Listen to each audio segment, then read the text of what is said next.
He kōna ipurangi tēnei nā te reo irirangi o Aotearoa.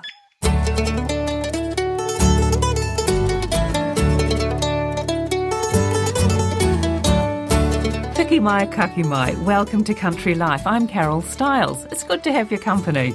Kia ora, I'm Duncan Smith. On today's program, we're taking a look back and a look forward. We're hearing about New Zealand's bee industry with a man who's been sifting through records dating back to 1914. And we meet a teenager who can't wait to get stuck into making sure there's enough food to feed a hungry planet. Later, we find out what's being sown and grown on a mid-Canterbury cropping farm. But first, to our look around the motu. Around Pukekohe, it's been dry at times and a little wet at others. Kiwi fruit have had a rough time with gusty winds causing injury to the soft young leaves. Orchardists are being advised to look out for PSA and maintain spray programs. Birds are also causing problems and bird bangers will be needed for a few more days. Their use has angered some residents nearby. In Waikato, it's been cold. Farmers are just hanging in there waiting for spring to burst. They need temperatures to warm up as growth has stalled and the lambs need sun on their backs. Soil moisture is fine and feed levels are okay. Farmers in colder environments are still lambing and others are in docking mode. It's been a lovely sunny week in Bay of Plenty. The grass is really growing and a lot of farmers are starting to get summer crops in the ground and preparing for maize planting. They're also busy feeding calves and getting ready for mating. Our contact says some are exploring options around the use of sexed semen, trying to be proactive around reducing the number of bobby calves born. He says frost fans have been whirring during the week in neighbouring kiwi fruit orchards. King Country started the week damp and ended on a sunny note. Here too, spring is struggling to arrive, and with it the surplus of feed that the warmer weather brings. But we're told farmers aren't in panic mode. Lambs are everywhere and docking is keeping farmers busy. After a warm start to the week, heavy rain and a cold southerly blast brought snow to the Maunga and chilled things down in Taranaki. Winter has had a long tail to it and grass growth is sluggish. Feed has become quite tight and milk production is down because of the lack of sunshine hours. But a couple of our contacts have had significant birthdays with shindigs to match to keep spirits up. Grass is pulling away beautifully on farms near Wairoa in Taranganui-a-Kiwa. But a farmer there says he's a month behind putting crops in the ground because it's been so wet. He was in his tractor heading out to spray the weeds, which have got a head start. When it does dry out, he'll be putting in hybrid Italian ryegrass and red clover, a change from the maize he's grown for the past 8 years. The cost of putting in that crop have risen significantly compared to the payment received. Things are tracking nicely on Hawke's Bay orchards. There have been a couple of frosts and a bit of rain. Orchardists are analysing the trees to make sure they have the right crop loads and to get a better understanding of their labour needs this season. Stone fruit is nearing the end of flowering and apples are blossoming. A hort consultant tells us because production costs have gone up so much, growers have been changing to the higher coloured apple varieties. He says they're what the market wants, because people eat with their eyes. In Horo Whenua, a wet and cold period has slowed up asparagus production. A grower says daily production is down a quarter. This time last year, 4 tonnes a day were being produced, but this year that's dropped to 1 tonne a day. Other greens have also suffered from the lack of warmth. He's optimistic things will warm soon as they gear up for strawberry production. He's well set for labour with a team of RSE workers who are in between grape pruning and apple thinning. Wairarapa has had a mixed bag of spring weather. Wet, cold and a bit of warmth and a couple of frosts for good measure, which set fans whirring in vineyards. An arable farmer is waiting for more warmth and sunshine to dry things out before they can start direct drilling their crops. They're hoping to plant more Durham wheat this year after amazing feedback from pasta manufacturers, restaurants and cafes. In the meantime, they're putting in irrigation to prepare for climate change. Apple pruning still going in the Nelson region. It's taking longer than usual due to a lack of staff. Bees are out in early variety Braeburn and Envy blocks, and the bloom on the trees is excellent, so there's a potential for a good crop. Early season spraying's underway, but there's a shortage of spray products because of hold-ups at ports. Pruning's finished on the golden Hayward kiwi fruit and the young shoots are out. Many fruit growers are struggling to get hail insurance, which is a concern given that hail wiped out some crops last season. A Marlborough grape grower at Renwick says they've had a typical mixed bag of spring weather. There have been some warm days, sprinkles of rain and also frosts, so the tow and blow machine was needed on a couple of nights. It's a mobile diesel-powered frost fighter that protects up to 7 hectares of vines. Because it's an organic vineyard, the main job at the moment is mechanical undervine weeding. The grower's also getting the canopy sprayer ready now that bud bursts happened. A good dose of sun's needed in southwestland. Dairy farmers are getting down to the last of their baleage reserves as grass growth's been non-existent. Some are having to buy in more supplements. A farmer at Fox Glacier says 7% of his herd is still to calve and milk production's way down due to a lack of quality feed. A good week of weather in Canterbury has allowed for a range of tasks to be completed, including spraying, cultivation, drilling, rolling grass seed, dagging lambs, weighing and drenching cattle. On top of the usual spring mayhem, many farmers are beginning to put their farms back together after recent wind damage. For some, it'll take years and many more to re-establish the lost shelter trees. Our contact in Otago's Taieri district says it's been windy and showery, but the ground's been firm enough to sow grass seed onto paddocks. Pasture levels are okay, but only just, so cows are getting a good top-up of baleage. He has 2 cows left to calve out of a herd of 125 pedigree Friesians. Cows that have calved are getting checked for uterine infections in preparation for artificial insemination, due to start in 3 weeks. A farmer in Southland's Blackmount Valley says ewe lambing's about 80% through. He's not sure about survival rates, though, as he leaves them to it on the hills, but he thinks they'll be good. Hoggets have been vaccinated and drenched and spread out for lambing. On Monday, the farmer sent the last of his winter lambs to the works.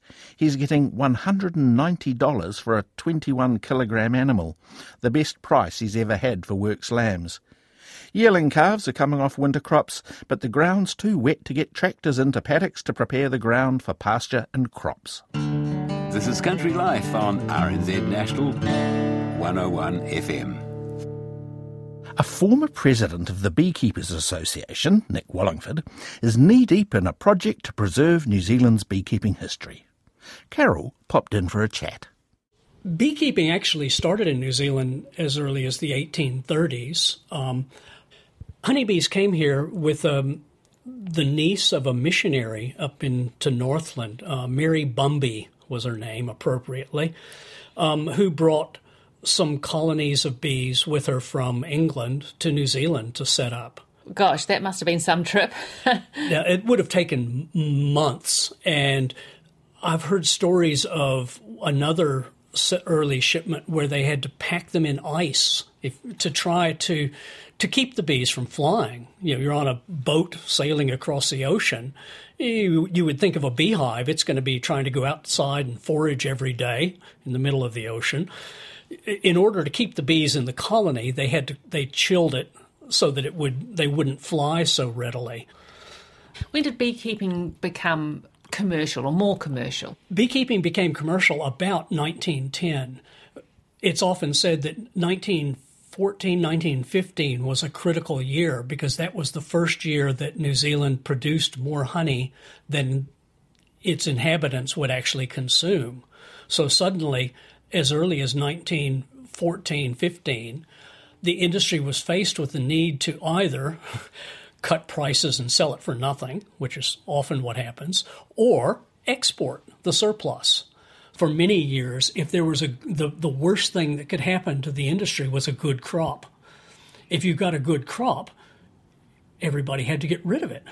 And then you wait till the next year and see if you had 2 good crops in a row, that would be enough to wreck the industry. So we've always had all of the honey that New Zealand needs, but in order to maintain a good price, we had to ship it overseas. So we've been doing that for over 100 years now. Do you know how much we eat per capita? Our consumption in New Zealand has always been considered high. It's about 2 kilos per person. I would have to see the latest figures, but we eat a relatively high amount of honey compared to a lot of other countries, probably because of the historical nature of almost everybody used to know a beekeeper in the town nearby. The whole concept of creamed honey is pretty much a New Zealand standard. Beekeepers learned that for a number of honeys, rather than trying to keep it liquid, control the granulation so you get a nice, smooth, creamy flavor out of it.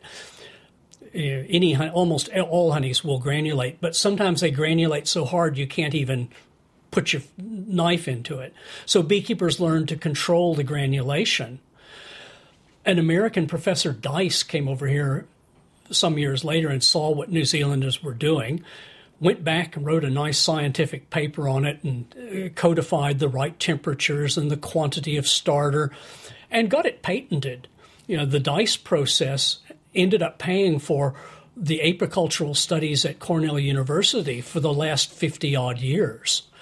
New Zealand got exempted from all of that. We actually got the patent overturned eventually for the fear that we would have to pay a premium to Professor Dice in order to sell our creamed honey into England. It was felt at the time that we should probably get that overturned so that we don't get behind in that. How do you actually cream honey? I don't know. Creaming honey is a really interesting thing. You can cream honey badly really easily. You can do everything right and still have problems sometimes. It involves taking liquid honey. Honey is liquid when it first comes out of the beehive. Then you introduce a starter, and the starter is just other honey. That is, you find some honey that's granulated the way you like it, and then you introduce a certain percentage of that into the big vat of honey and stir it. You stir the starter around. It's crystallography, I think it's called. It's crystals that actually replicate themselves. So you're mixing in a starter honey, and then you're cooling it. You try and keep it, I think it's at 14 degrees C for the time that it's actually granulating, so that it can granulate as quickly as possible, which is what makes for the fine grain. There's only a few honeys that don't granulate. Tupelo honey from Van Morrison fame. Tupelo honey doesn't ever granulate. Another method of selling honey, this is going back into the 1930s and 40s, that was prominent in some parts of New Zealand, was they would take a 60-pound honey tin, fill it full of honey, and let it granulate rock hard. It would be so hard you couldn't eat it easily. Take it out of the tin and then cut it with wires the same way you'd cut cheese, and they would cut it into a block about the size of 500 gram of butter. So you could buy a pound of honey looking like a pound of butter wrapped in wax paper and carry it home and hope you got it home before it got warm, because that was a more popular way of selling honey, more in Southland and Canterbury than in the North Island. And when you got it home, how would you use it? Well, I guess they just had to do their best to scrape it with a knife. This is depression, post-depression. Your packaging costs have dropped to next to nothing. So hopefully you can keep your product cheap enough that people could enjoy it and you can stay in business. Back in the 1930s, did we call honey by its variety, or was it just all New Zealand honey? New Zealand has always paid close attention to the floral sources that are available because many of them are quite unique in flavor. So areas like Canterbury, for instance, produce some excellent white clover honey, while on the West Coast, about once every 7 years, they say, there's a good southern rata honey flow. So we've gotten to know where the flows are and when. So we've tried to maximize the opportunities of the individual label varieties of honey. Not long after I first started in the industry, in the early 1980s, I went to meet a beekeeper by the name of Trevor Palmer Jones. Palmer Jones was a beekeeper back in the 30s and 40s, but he was more known because he became New Zealand's chief beekeeping scientist in about 1940 to 1944. So he was responsible for the beekeeping science from that time until he retired in the late 70s. He and his wife were arguing in the evening I was there. She was a very staunch Buddhist and felt that he had messed up his karma forever by killing guinea pigs. At that time, to test for the presence of tutin, a poisonous honey, the only way they could do it would be injecting it into a guinea pig. It turns out that he didn't like killing guinea pigs much either, but he was wanting to try and find, once you'd injected them with the honey, he wanted to try and find some way of bringing them back to life, if you will. So, and he discovered that and had it published, that barbiturates were an antidote to the toxins that were in toxic honey. That if you had any chance at all of combating the neurotoxin that was in the tutin, it would be through the use of barbiturates. So in the middle of nowhere, he gets a phone call from someone who says, "My elephant is dying." He said that apparently it was common practice back in the 40s and 50s to transport circuses around on trains in the back of trucks. And 2 or 3 elephants died over the years, stretching their trunk out of their open cages and grabbing toot leaves off the roadside and got poisoned from this tutin. Well, this circus manager had a poisoned elephant who was quite sick, and it went to the local vet, and the vet just happened to have read the story about these barbiturates. So they ended up giving him about a bucket full of barbiturates, and they saved the elephant's life. Tutin is all over. Mostly beekeepers have managed the risks related to tutin by the careful placement of their hives to keep them away from the possible production of poisonous honey. You have to be careful about what time of the year it is. Most times there's other crops around that the bees would find much more preferable. Tell me about some of the other characters in the industry, or the pioneers. I suppose one of the most well-known beekeepers would be Ed Hillary's father. Yes, Percy Hillary, Ed Hillary's father, was quite a character. He published magazines, published newspapers. He was very outspoken, a strong marketing proponent for the type of marketing that he felt that the industry needed through the 1930s. People who are absolutely focused on something sometimes can be pretty hard to be around. I can say that with some authority. But he was certainly a hard worker. And Ed Hillary's mother, Gertrude, was probably better respected as a beekeeper. She was a queen rearer. She raised queen bees for sale and bred bees to sell to other people, and would often get called away to Northland or other places to give talks on how to be a good queen rearer. What are some of the other success stories of New Zealand honey? I'll go back into history again. New Zealand got to be pretty well known, and our Pahutakawa honey got to be known because it turned out that the Queen liked that. When she became the Queen in 1953, New Zealand sent her some 5-pound honey tins of Pahutakawa honey. And so we made the most of that for several years, of making sure that everybody knew that we were sending those to her. When Ed Hillary went to the Antarctica in 1956, the industry committed to supply all of the honey that he needed. So it was packaged up in a 5-pound tins and has Hillary's honey written on it. I saw one of the tins not so long ago. There's an art collector up in Auckland who had this tin of honey. She may have been under the impression that it was actually honey produced by Hillary. In fact, it was the industry trying to get good publicity by being associated with the Antarctic expeditions. Had he stopped being a beekeeper by then? I think he probably stopped being a beekeeper as soon as he possibly could. It got in the way of him wanting to go mountain climbing. One of the occupational hazards, I guess, with beekeepers is being stung. How do they cope with that? Beekeepers can develop allergies to bee stings. It happens. Probably of more risk is your family members. And beekeepers are a lot more aware than they were in years past. For instance, your overalls after working hives through a day, you should never bring your overalls into the house. There's small amounts of poison embedded in your overalls from the bees you've been working all day. So to put that clothing through the wash with your family's clothing is setting them up for an allergic reaction. So it used to be not uncommon to hear about beekeepers whose children were allergic to bees.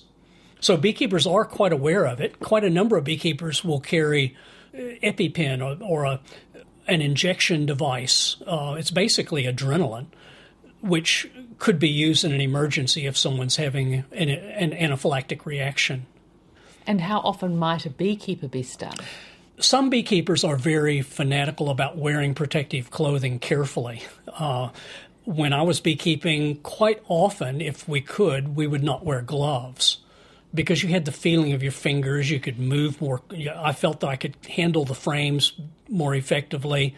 You weren't quite as hot in the middle of the summer. So we could get stung anywhere up to 100 times a day, maybe. I used to say it would be an average of maybe 50 times a day through most of the bee season. But, again, that was because I didn't wear gloves. There's a lot of venom. It is. I guess I'm normal. But at the same time, bee stings are not the scary part of beekeeping. What is? In my day, it was truck driving, woodworking. We had a Young Beekeeper of the Year competition here in Tauranga one time where I think every one of the contestants and 2 of the judges were missing fingers.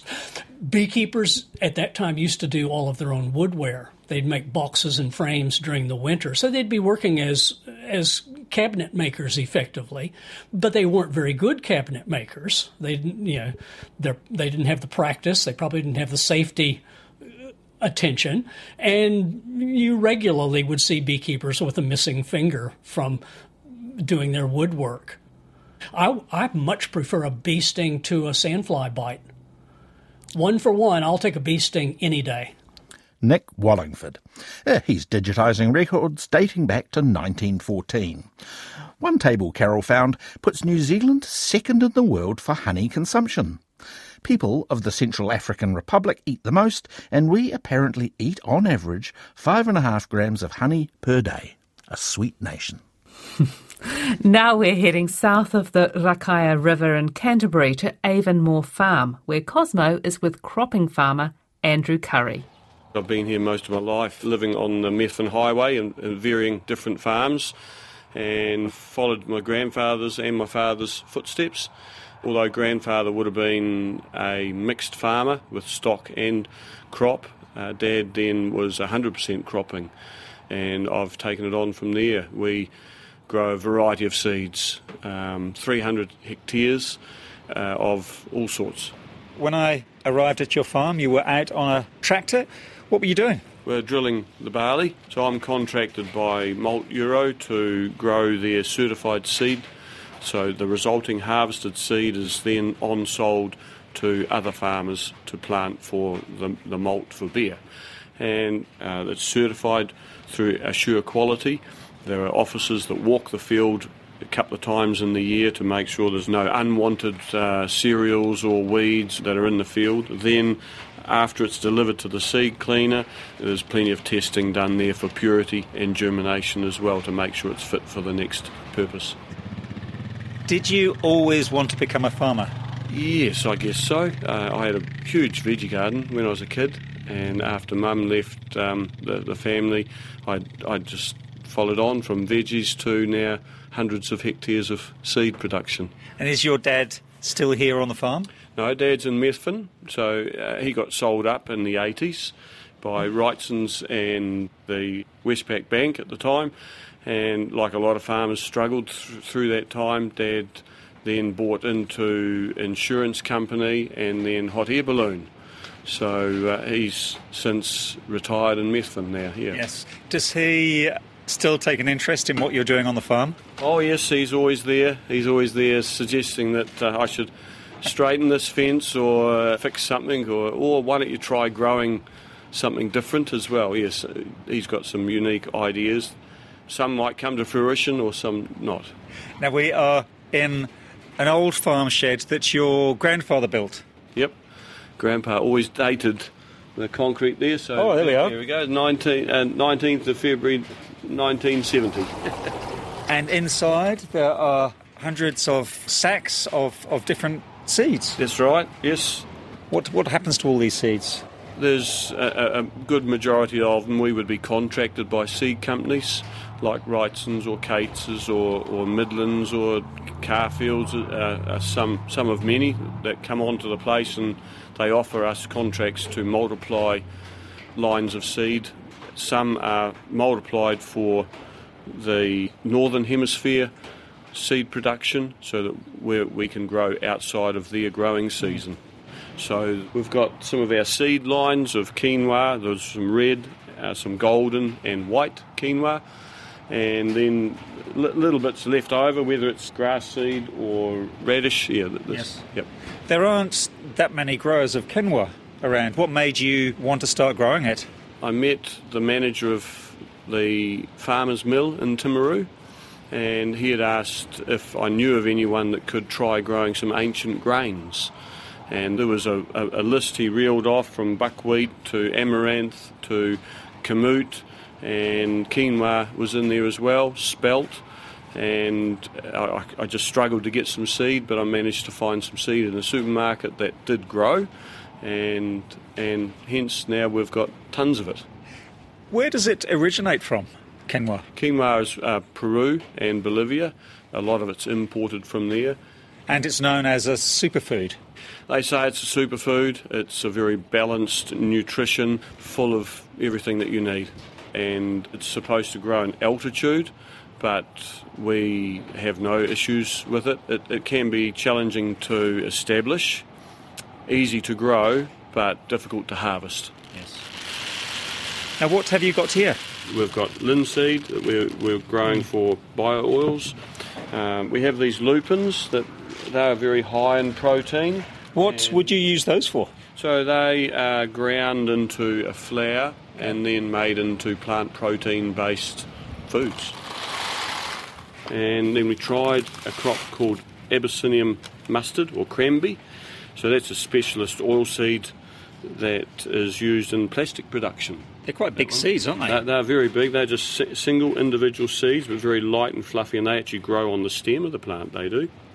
And then we've got the birdseed range, so we've got the sunflower, we've got the Hungarian millet, and also the camelina. So camelina, that's primarily a birdseed as well, but it's also a balanced omega oil profile. It's a beautiful little seed. And it's quite nutty. An orange colour. It's very... Tiny seeds. And if you were to, it's only the size of clover, but if you were to chew on that, it's quite nutty and flavoursome. We have buckwheat as well. We're growing a little bit of this. It's not a huge percentage of the farm, but it's a nice crop that you can grow. It's only a 100-day crop. What's it used for, mainly? It's also considered a superfood, gluten-free, and so there's pure New Zealand buckwheat down in Temuka. We grow it for them, and Nick then promotes that to the New Zealand market as New Zealand grown buckwheat. Do they turn it into flour? It's first hulled, so the primary sale would so what you see here is black. Yes. So it's still got the shell on it. So they hull it, and then you'd have the white kernel inside. And during the hulling process, some can be damaged. So the damaged kernels can then be turned to flour. And gluten-free. And as we know, gluten intolerance is quite an issue now. For whatever reason, things like buckwheat and quinoa are becoming quite popular. And I think the millet could also be an option. It's also naturally gluten-free. How did you find out about Hungarian millet? Just trial and error, really. It's in the birdseed range. I've tried other millets, the white millet, the pearl white millet, Chinese millet, Japanese millet, but none of them produce seed. Did I show you the canary seed there? So canary seed was something my dad started growing many, many years ago. And he had been to Australia on a young farmer exchange, and he come home with a few pockets of different varying seeds, which I still have those samples today in my office. You wouldn't get away with it today. MPI would slap you over the hand, understandably, but yes, he come in with a variety of seeds and tried growing them, and that was one that was quite successful. Have you grown some seeds that just haven't worked, that have been total failures? Yep. So we have amaranth. So there's very small seed. It wouldn't be a millimetre in size, that tiny seed.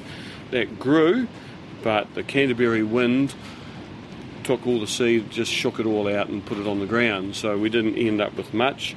We've had greater failures. We've tried other things like there's an oilseed called perilla, grows well, gets frosted. And we've also tried the chia as well, but Mother Nature comes in and steals it from us. She'll get the frost. Our nights are too cold in Canterbury to grow some of these crops. So when you do trials with seeds like the amaranth, how much land would you use for doing those tests? Well, sometimes we only start with 300 grams, so it might only plant 1/10 of a hectare.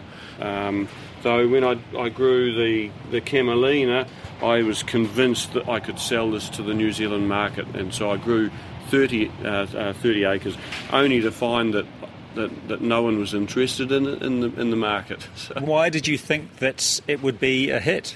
Oh, it's got a balanced omega profile, so it's got not only omega-3 like your linseed and omega-6 that your hemp and your olive oil is, but it's also got 9 and 12.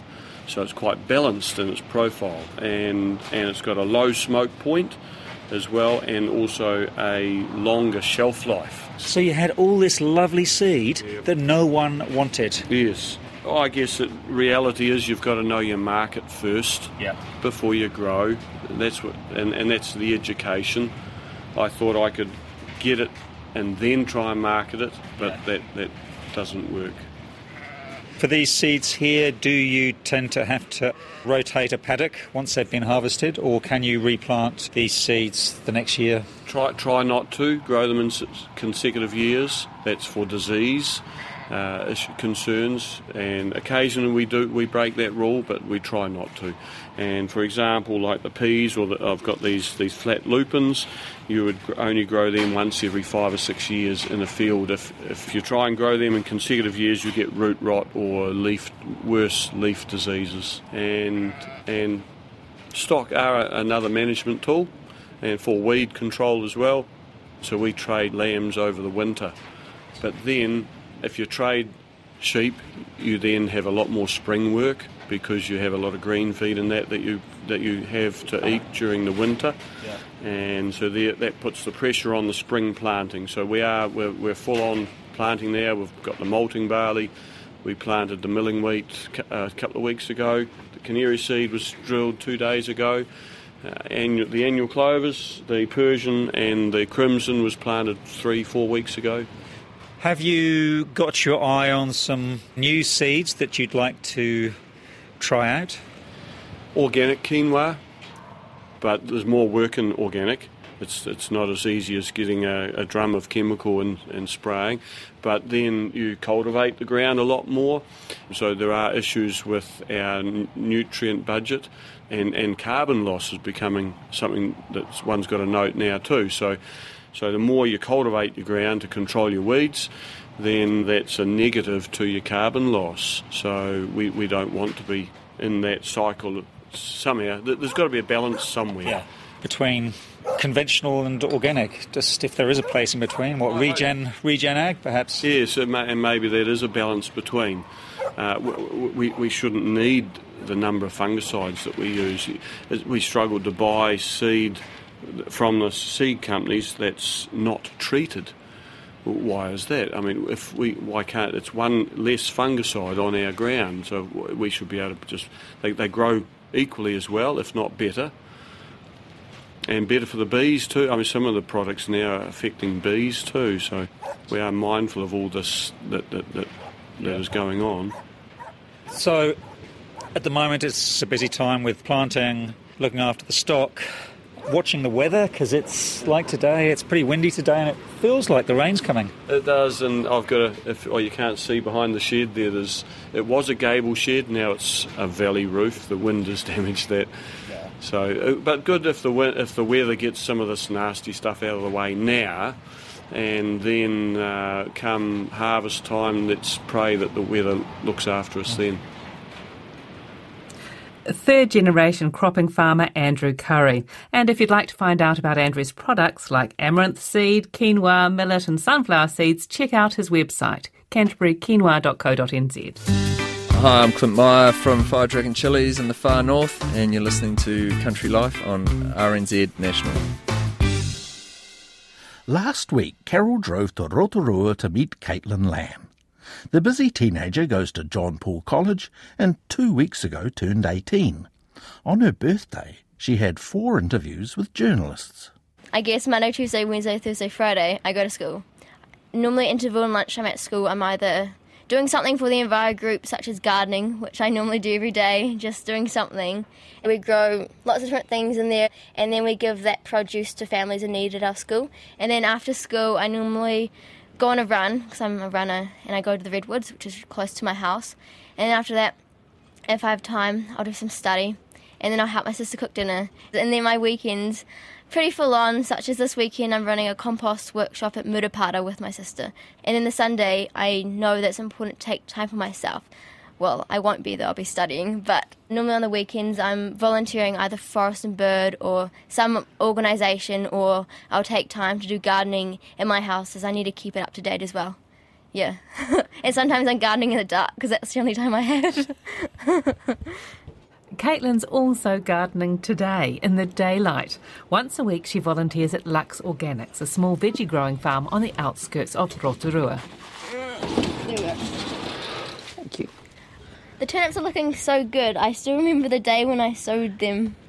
So over here are beans, so it's going to climb up that mesh.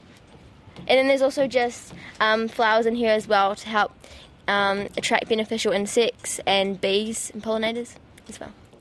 It's been a big year for Caitlin. She's the only New Zealand nominee to have been selected to attend the biennial 2021 Bayer International Youth Ag Summit. I'm quite interested in agriculture, especially organic regenerative agriculture, so I was like, why not just try? And so then I got into it, which was quite crazy, yeah. So I understand that 2,000 people from around the world applied for 100 positions. Yeah, that's correct. What did you have to do? So you had to make a video of why they should select you and what you can bring to the summit, and to say your project idea of how to feed a hungry planet. So mine is to have urban farms every 1 kilometre, but that's actually the idea of the Urban Farmers Alliance in New Zealand. I just want to help get their goal realistic. And you also had to say why you're passionate about feeding a hungry planet. And why are you? Well, because there's so much food going to waste. 1/3 of food waste all goes to waste. And I think it's ridiculous how so many people are hungry when there's so much food being wasted and we could feed that to them. And also because our food system, it could be so much better, and there's beautiful ways to grow food, such as we can see at Lux Organics. And I think it's really important for people to see where their food comes from, as they'll appreciate it more and waste less. So you're promoting an urban farm every 1 kilometre? Yes, because if we do that, that can completely remove fossil fuel inputs in the food system, and so that means people can walk to the urban farm to buy their produce and know who grows it as well and see where it's grown. I think that's really important, as well as they can return their food waste back to the urban farm that can be created into compost to grow more food. So it's just a circular system rather than what we have at the moment, which is just linear. What do they hope the outcome will be of the Youth Summit? I guess the outcome is to get the already passionate people of how we can feed a hungry planet to really implement their ideas in our daily lives, I suppose, because we need to act immediately, and by having this extra support and gaining more knowledge and learning about from other people of what they're doing, it can just give you that extra boost and passion to continue, especially when you know other people actually care about it as well and they're similar ages to you. So what came first for you? What sort of piqued your interest in in urban farming or the environment even? Well, it started 3 years ago when I was in an art class and we had to research endangered animals. So we're painting like endangered birds in New Zealand from around the world, and so that really got me started to like this process. Because of her newfound interest in endangered birds, Caitlin turned up to a trapping event on Rotorua's lakefront, which led to a meeting with Forest and Bird. Then a trip to its national conference, and there a get-together with young people running Forest and Bird's youth hubs across New Zealand. So Caitlin and her identical twin sister Jessica started a youth hub in Rotorua. Next, Caitlin was chosen to be a kaitaki for Eat New Zealand. Through that we have like different topics we've got to investigate and share what's happening in our community, and that's where I heard about the Urban Farmers Alliance and I was like, oh wow, this is so cool. And then this year I did a regenerative organic course up in Auckland with For the Love of Bees, and now I just want to set up urban farms. So yeah. How many urban farms does Rotorua have, do you know? This is the only urban farm in Rotorua. Yes, that's why we definitely need more. It's going to be a big job to get one every 1 kilometre. Oh, definitely, but it's so possible. We just need to get more people on board, and like I feel like once people realise this magical process of growing food from seed and selling back to your community, then I feel like everyone will want to do it. Like it's just the most relaxing job. Like when I'm here, it doesn't even feel like I'm working. It's like I'm on a holiday. Really? Even if you're digging and weeding? Yes, it's so nice. Like you can just kind of like meditate while you're doing it, you know, and just really be present rather than typing on a computer and your eyes burn from staring at a screen. That's how I feel anyway. Hey, dog. Oh, he might jump up. Oh, maybe he won't. Sorry, we can just keep going. And you're Jessica, are you? Yeah. Are you as involved as Caitlin in all of these environmental groups? In environmental, yes, but at Lux Organics is my first day. Oh, how's it going? It's good. It's really fun. What have you been doing so far? So far we cut out the bok choy, so we can plant some new seedlings in there. And then I just planted the lettuces and we just fertilised them as well as the spinach. Caitlin's telling me that you're interested in the nutritional side Yes. of growing things. Yeah, I'm more like the cook of our house. So like I harvest the vegetables from our garden. It's like food to table, our garden to table, sorry. So I harvest it directly from the garden and I just cook a meal out of it. So yeah. Right, so here's everyone at the morning tea table. Hi, hello. We're all sitting a metre apart here. We're fine. Yes. It's an unusual morning tea. Turnips, which are actually really nice, which I've just emptied out of a garden bed. I'm going to trim them off with a knife. They're really sweet. And our Glicker brought some dates. Nobody has time to bake. After morning tea, we're going to go out to bed 46 and... This is Jenny Lux. ...get the red onions out of the greenhouse, and we're going to plant them in 3 rows down there. But before we do that, we need to add the fertiliser and the compost. And then in bed 24, there's more cutting out of kale to be done. Who wants to do that exciting job? I'd like to break from Okay, Jess can do the kale. I'll work with the girls and we'll do it. Okay. All the kale's just going to flower at the moment and attracting the bees, and I want the bees... Tell me about Lux Organics. How much land do you have here? We've just got 1.1 hectares, so really small. Right. You grow enough vegetables to... Well, we supply, I don't know how many families, but we probably do sort of around 60 veggie boxes, plus a co-op, plus about 6 or 8 restaurants, and sort of looking and taking on maybe 1 or 2 more. There's over 40 crops grown here, so it's definitely a big jumble and a lot of planning, and also a lot of different customers too. So yeah, it's a busy little farm, even though it's only 1 hectare. So we aimed to buy land as close as possible to the urban centre as we could. And you've got students coming out once a week. Yeah, it's great. Met Caitlin and Jess at a seed swapping event that I held here at the autumn equinox, and they were just brimming with enthusiasm. They're so keen. They brought their parents. So they come one school day a week, which I think they're quite, they're always got a skip in their step when they can come here instead of to school. Especially because they are good students, I think, and they've got to the end where they're feeling confident about exams and they'd really just rather be outside and have a bit of headspace some of the time now. Yeah. So they're loving it. And this is actually Jess's first day, but Caitlin's volunteered maybe 7 or 8 times already.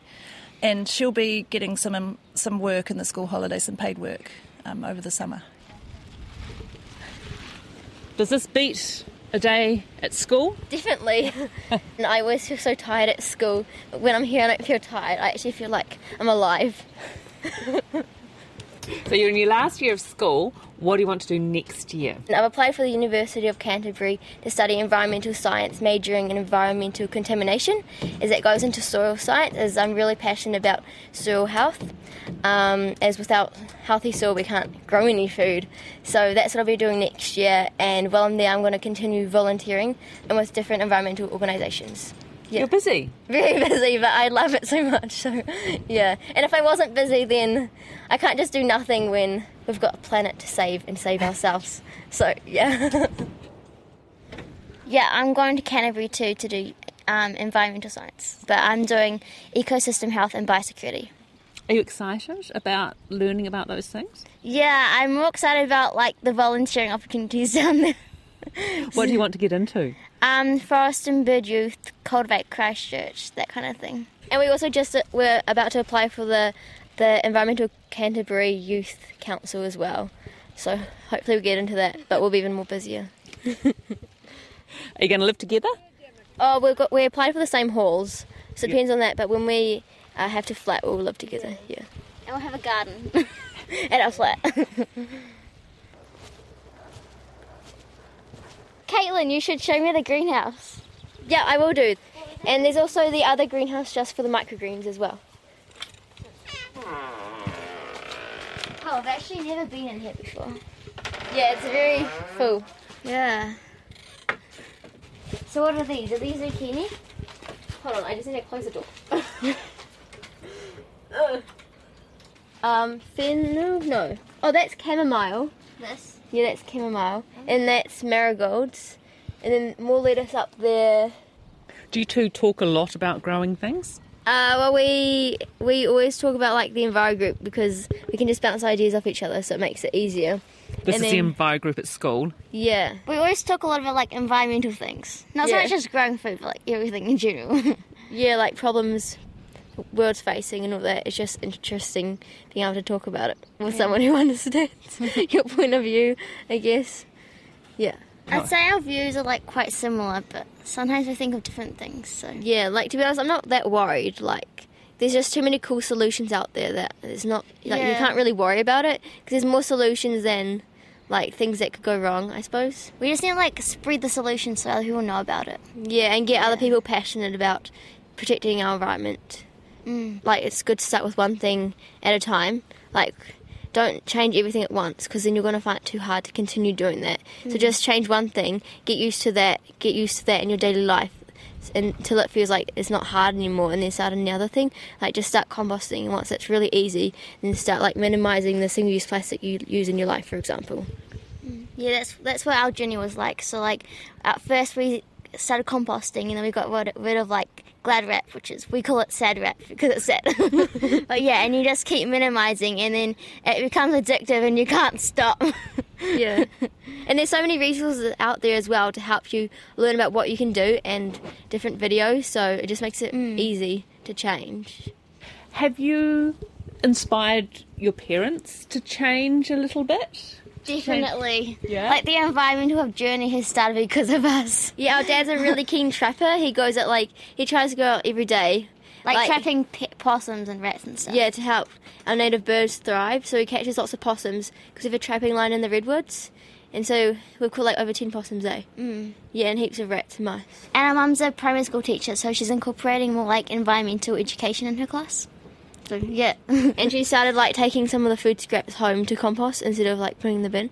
If there's any food left on the ground, to take it home to compost, which is cool. But no, there's no sad wrap in our house. Yeah, Jess was the one who kicked that out of our house.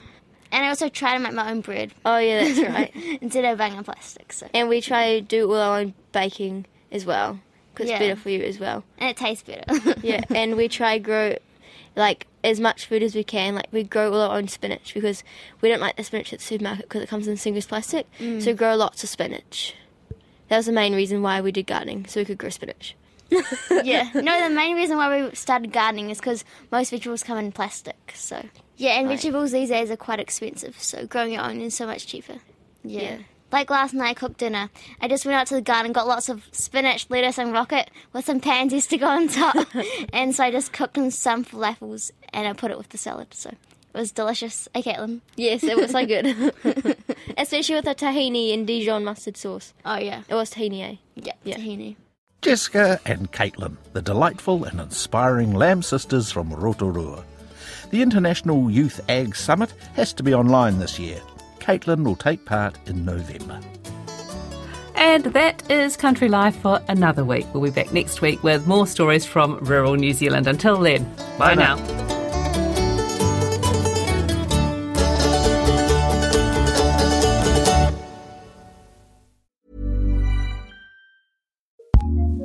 What's new in podcasting? Here's what we love, courtesy of Acast Recommends.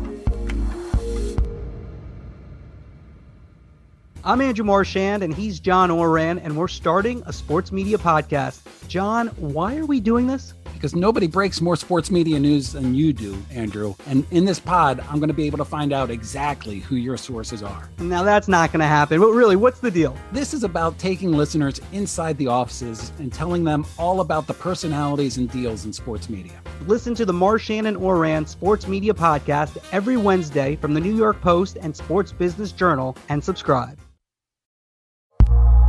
Acast recommends.